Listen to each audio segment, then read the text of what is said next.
ঠিকানা হারাইয়া উল্টা পাল্টা দৌড়াইয়া কয় তাবলিগ করা শিরিক।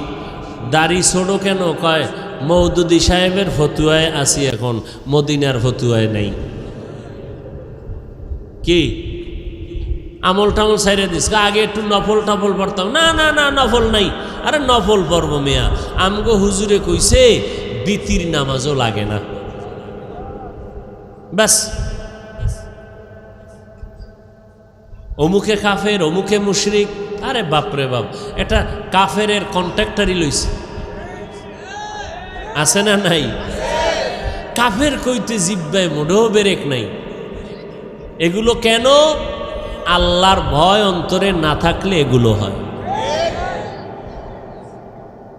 আরে আমরা আমগো বিপরীত লাইনে যারা আমগো খালি গালি দেয় মোহাব্বতে বিসমিল্লাহ সারা, পাঁচকল্লি ছিঁড়ে ফেলে দাও, এটা মুসলমানের টুপি না। এইভাবে বলার পরেও আমরা কখনোই অশালীন কথা বলি নাই, বলছি। অথচ আমাদের বড় বড় ব্যক্তি যারা বুজুর্গ, এদের নাম নিয়ে নিয়ে আহা কি বলবো। আল্লাহ হেদায়াত দান করুন। সব ভেজাল থেকে মুক্ত হওয়ার একটাই মাত্র পথ। কি পথ? গেছে, ভুলে গেছে। কি? তওবা করে আবার তওবা ভাঙ্গিলাম, অবশেষে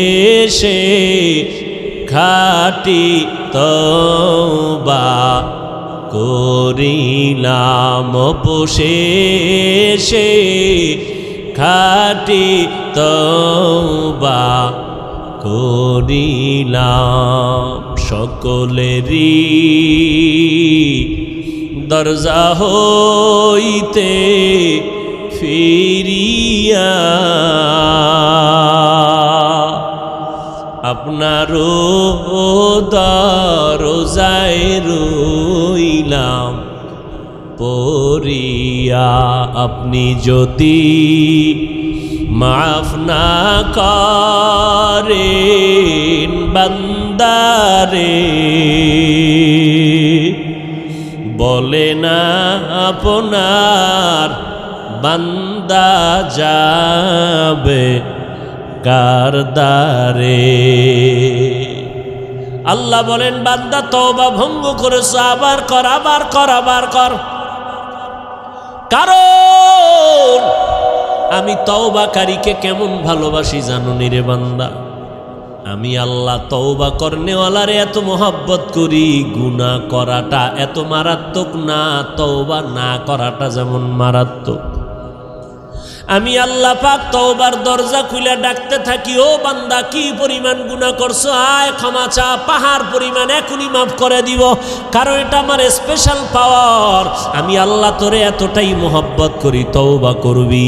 আমি আল্লাহর মোহাব্বত নিয়া জাহান্নামের ভয়, 2 ফোঁটা চোখের পানি ছেড়ে যদি তওবা করো, চোখের পানিটা গালের নিচে যাওয়ার আগে সব গুনাহগুলো মাফ করে দিব। ও আল্লাহর বান্দা, যুবক ভাইরা, বৃদ্ধ বাবাজিরা, পর্দার আড়ালের মা বোনেরা, আজ আমরা টুপি মাথায় দিলাম, আল্লাহকে দেখি নাই, নবীরে দেখি নাই, কোরআন পড়ে দেখলাম, হাদিস পড়ে দেখলাম, আজও পর্যন্ত কোরআনের একটা ভুল কেউ বের করতে পারে নাই, পারল নি। বরং বহু বেঈমান কোরআনের ভুল বের করতে গিয়া নিজেরা কালেমা পড়ে মুসলমান হয়ে গেল। ও যুবক আল্লাহর গোলাম, আজকে চোখের সামনে তাকাইয়া যদি দেখো, আমরা নবীর তরিকা মতো চলতে গিয়া না খাইয়া কেউ মরে যাই নাই। এত মহামারী করোনা গেল, কতজনার চাকরি নাই, কতজনার ব্যবসা নাই, কিন্তু কোনো কোরআনওয়ালা না খাইয়া মরে না। কাদেরে কুদরতু দারি বার কামাল, আন্তা রব্বি আন্তা হাসবি জুল জালাল, তুহি কাদের জলিলুল্লাহ জাহাদার, বাহার হালে तू ही मेरा निगाहदार। আল্লাহ পাক রব্বুল আলামিন বলেন, এই কোরআনে কোনো ভুল নাই, চ্যালেঞ্জ দিয়ে দিলাম। ও যুবক, আজকে তুমি মনে মনে ভাবতেছো টুপি মাথায় দিলে মাথা গরম, দাড়ি লম্বা করলে যৌবনের ভাব চলে যাবে। ও আল্লাহর গোলাম, এত চিন্তা তো আমগো মাথায়ও ছিল। টুপি মাথায় দিলে মনে হয় স্বাধীনতা থাকবে না, না খাইয়া মরব না। ও যুবক ভাই, আপনারা যারা নামাজ পড়েন না, দাড়ি রাখেন না, পর্দা করেন না, হালাল খান না, নবীর তরিকা মানেন না, আপনারাও 3 বেলা খান, আমরা কোরআনওয়ালারাও 3 বেলা খাই, নাকি না খাইয়া থাকি? আপনারাও ঘুমান, আমরাও ঘুমাই, আপনারাও ব্যবসা করেন, আমরাও ব্যবসা করি, আপনারাও চাকরি করেন, আমরাও চাকরি করি, আপনারাও দেশ বিদেশ সফর করেন, আমরাও। তাহলে আমরা টুপি আর দাড়ির কারণে ঠগলাম কই? হ্যাঁ, বরং সম্মান তো আলহামদুলিল্লাহ 1000 কোটি গুণ আপনাদের তুলনায় কোরআনওয়ালাদের বেশি না কম? চেয়ারম্যান সাহেব দেখলেই সালামু আলাইকুম হুজুর দোয়া করবেন। নির্বাচনের আগে ইমাম খতিব সাহেবের কাছে গিয়া কয় হুজুর দোয়া করবেন, নির্বাচনে দাঁড়াইলাম। এমপি সাহেব দেখা হইলে দোয়া করবেন, সালামু আলাইকুম। মন্ত্রী মহোদয় দেখা হলে হুজুর দোয়া করবেন। এইভাবে অসুস্থ রোগী হসপিটালে কান্না করে, সন্তানেরা দৌড়ায় হুজুর দোয়া করবেন। 1 খতম কোরআন পড়েন। ও আল্লাহর বান্দারা, আজকে ধুলা দিয়া চোখের মধ্যে বাজে কথা বলে, হুজুরেরা ভিক্ষা করে খায়। খোদার কসম, হুজুরেরা ভিক্ষা করে খায় না, বরং মানুষের অন্তরে আল্লাহ এই পরিমাণ মোহাব্বত বাড়ায় দিলেন, মানুষগুলো কলিজা দিয়া হুজুরদের মোহাব্বত করে। একটা গাছে ভালো ফল হয়, কয় বড় ফলটা হুজুরের দিয়া দিমু, ইমাম সাহেবরে দিয়া দিমু। ভালো খানার আয়োজন করে, বলে ইমাম সাহেবরে দাওয়াত দাও, হুজুরের টাকা দাও, হাদিয়া দাও। এই হুজুরের প্রতি মায়া মোহাব্বত অন্তরে বাড়াইলেন কে? হুজুরেরা কাউকে বলে না আমারে 5 টাকা দাও, 10 টাকা দাও, না খাইয়া মরে গেলাম, না, বরং আল্লাহর কাছে দোয়া করে। আর আল্লাহর বান্দারা টাকা নিয়ে মাদ্রাসায় গিয়ে কয় হুজুর 10টা এতিম ছেলেরে 1 বেলা খানা খাওয়াইতে চাই, কি লাগবে? এই লাগবে বলে দিয়া দিলাম। আমার আম্মা জান অসুস্থ, একটু দোয়া করবেন। সম্মান তো দুনিয়ার লাইনেও কম নাই। এত দুশ্মনের মাঝে কোরআনওয়ালা টুপিওয়ালারা যদি এত সম্মান পায়, আখেরাতের ময়দানে একক ক্ষমতা থাকবে আমার আল্লাহর। ও বান্দা বলো, সেই দিন কোরআনওয়ালার সম্মান কেমন হবে? এগুলো বুঝানোর কোনো ভাষা নাই। এরে নবীর উম্মত, এ কোরআনওয়ালার দাম কত? জীবনে মাদ্রাসায় পড়ে নাই, তাবলীগের সময় লাগাইছে।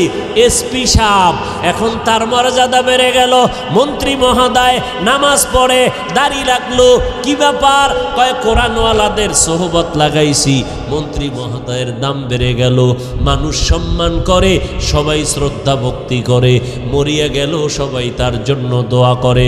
এরে নবীর উম্মতের দল, স্কুলের মধ্যে যেই ছাত্রগুলো নামাজ পড়ে, 2-1টা অন্তর খারাপ বলা ব্যতীত সবাই দোয়া করে। যেই সমস্ত ছেলেমেয়েরা আড্ডা দেয়, কি দেয়? আড্ডা দেয়, গান বাজনা করে। যেই ছেলেটা ক্লাসের মধ্যে একটু পর্দা, একটু নামাজ, এদিকে মাইল বেশি, এ মেয়েরাও কয় খবরদার এই ভাইরে ডিস্টার্ব করিস না, ও তো আমগো আড্ডা আইতে চায় না, ওর কায়দায় থাকতে দে। কথা ঠিক নেই? আল্লাহ পাক দেখায় দিলেন, রে গোলাম একটু নজর করে দেখো, তোমরা টুপিদারি রাখবা না কেন? বলো কেন? কি সমস্যাটা কোথায়? ব্যবসা চলে যাবে। কই টুপিদারিওয়ালারাও তো কোটি টাকার মালিক, ব্যবসা করে। তুমি কেন বলবা টুপিদারি রাখলে নবীর তরিকায় চললে পারি না? স্বাধীনতা কই? নবীর তরিকাওয়ালাদের তো স্বাধীনতা নষ্ট নাই, যেখানে সেখানে বেড়াইতে যায়, সফর করতেছে, কোনো দিক থেকে তো পেছনে নাই। তুমি কেন নবীর তরিকা মতো চুলটা রাখবা না, দাড়িটা রাখবা না, পর্দা করবা না? এবার আসো আর একটা লাইনে তাকাও। তোমার আমার মতো যুবক র্যাব, আর্মি, পুলিশ, বিডিআরের চাকরি করে, দাড়িওয়ালা নামাজি আছে না নাই? বিবেকটাকে জিজ্ঞেস করো, বাবা তুমি কেন পারবা না? তোমার আমার মতো যুবক রাস্তায় গাড়ি চালায়, দাড়িওয়ালা নামাজি ড্রাইভারের অভাব নাই। আজান হয়ে গেল, গাড়িটা ব্রেক কইরা মসজিদে দাঁড়ায় গেল।